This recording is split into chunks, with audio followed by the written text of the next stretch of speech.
അങ്ങനെ കാത്തിരിപ്പിനൊടുവിൽ ഡൊമിനിക് എന്ന ചിത്രത്തിൻ്റെ ഒഫീഷ്യൽ ടീസർ ഇപ്പോൾ പുറത്തുവന്നിരിക്കുകയാണ്. അതിൻ്റെ ഷോർട്ട് റിവ്യൂ ആണ് ഇന്നൊരു വീഡിയോ ഭാഗത്ത്. വീഡിയോയിൽ കൊനുമ്പ് വീഡിയോ ലൈക്ക് ചെയ്യുക, ചാനൽ സബ്സ്ക്രൈബ് ചെയ്യാൻ വേണ്ടി ശ്രമിക്കുക.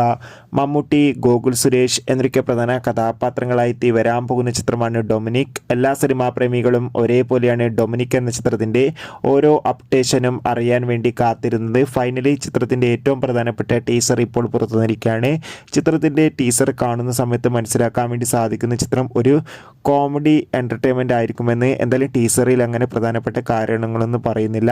കാത്തിരിക്കാം ചിത്രത്തിൻ്റെ ഒഫീഷ്യൽ ട്രെയിലറിനായി. ടീസർ കണ്ടവരുണ്ടെങ്കിൽ കണ്ടവരുടെ അഭിപ്രായം കമൻറ്റ് ചെയ്യുക.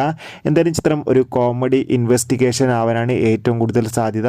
ചിത്രം കണ്ടവരുടെ അതായത് ചിത്രത്തിന് വേണ്ടി എത്ര പേർ കാത്തിരിക്കുന്നത് തീർച്ചയായും കമൻറ്റ് ബോക്സിൽ രേഖപ്പെടുത്തുക. കൂടുതൽ സിനിമാ വാർത്തകൾ പെട്ടെന്ന് ലഭിക്കാൻ വേണ്ടി ചാനൽ ഇപ്പോൾ തന്നെ സബ്സ്ക്രൈബ് ചെയ്യാൻ വേണ്ടി ശ്രമിക്കൂ. അടുത്തൊരു വീഡിയോയിൽ കാണുമ്പോൾ എവർക്കും ബൈ.